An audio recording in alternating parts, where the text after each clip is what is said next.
We're less than a month away from the Chiefs making 2 picks in the first round of this year's NFL draft, and there's really no consensus on who they might end up with at either spot, whether that be pick number 9 or 29, which I see as a positive. The Chiefs are going to have a bunch of options when each pick rolls around, and that's reflected in the various mock drafts from every corner of the internet. So let's jump into a few of these, beginning with Matt Miller from ESPN. He has the Chiefs taking Miami edge rusher Ruben Bain at number 9, followed by Clemson corner Avion Terrell at number 29. Bain has been a popular choice for Kansas City for a while now, really ever since his dominant performance in the college football playoff, and for good reason. Bain is powerful, explosive, and ferocious as a pass rusher. He has great bend, he's tough, and he's relentless in his pursuit. I could go on and on. Simply put, if the Chiefs want to add some juice to their defensive line, that's Bain. Then doubling up on defense and adding Terrell would make a lot of sense too. Terrell isn't the biggest corner, but he's effective in press, he explodes on the ball as a tackler, and one thing that really stands out to me is his natural ability as a blitzer off the edge, something that would fit in right away in Steve Spagnuolo's defense. Looking at another mock, Nate Tice and Charles McDonald over at Yahoo Sports went with a similar idea. They had the Chiefs taking Bain at number 9, followed by a corner, but instead of Terrell, they sent Tennessee's Colton Hood to Kansas City, and it's easy to see how he could fit in as well. Hood is experienced in press, he has the speed to cover deep, and my favorite trait with him is his ability and willingness to play the run. He plays the run like a safety, and once again, that makes him the kind of corner I think Spags would like a lot. Elsewhere, Ryan Wilson at CBS Sports also has the Chiefs taking an edge defender and a defensive back, but he flipped the order and went with 2 different names, selecting Ohio State safety Caleb Downs at number 9, followed by Oklahoma edge rusher R. Mason Thomas at number 29. Downs is one of my favorite players in this year's draft. He's a true jack-of-all-trades sort of safety who filled the stat sheet for the Buckeyes, recording 68 tackles, 5 tackles for loss, 2 forced fumbles, 2 interceptions, and a sack as a team captain for one of the best defenses in recent history. Downs can hang with tight ends in coverage, he can play the run, and he's an awesome blitzer. That versatility is invaluable, and if he's the guy at number 9, I think he'd be a steal.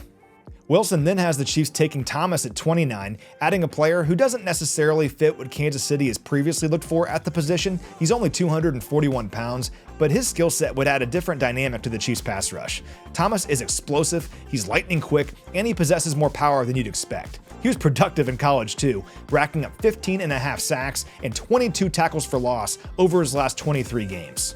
So that's 3 all-defense mocks. How about an all-offense one? Bucky Brooks went that route, sending Miami offensive tackle Francis Mauigoa to Kansas City at number 9, followed by Oregon tight end Kenyon Sadiq.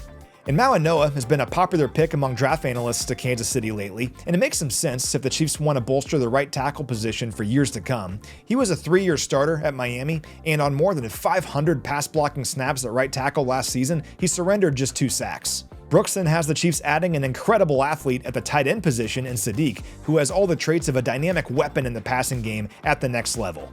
Sadiq caught 51 passes for 560 yards and 8 touchdowns last year, and his combine performance was absolutely ridiculous. He ran a 4.39 40, the fastest time by any tight end since at least 2003, to go along with a 43.5-inch vertical jump, doing all of that at 241 pounds. Athletes like him just don't come along very often, and it's fun to imagine how Coach Reid could utilize him here in Kansas City.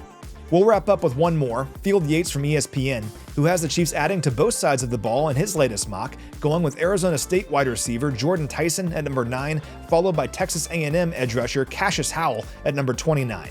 And Tyson is interesting because I think pure talent-wise, he's probably the best receiver in this year's class, and he showed that when he was on the field. Notably, he caught 136 passes for 1,812 yards and 18 touchdowns in his last 21 games. The guy's an electric playmaker. The issue has been health. He missed time due to injury in all 4 of his collegiate seasons, but the upside is significant if he can stay healthy. For example, he's drawn comparisons to Terry McLaurin during the draft process.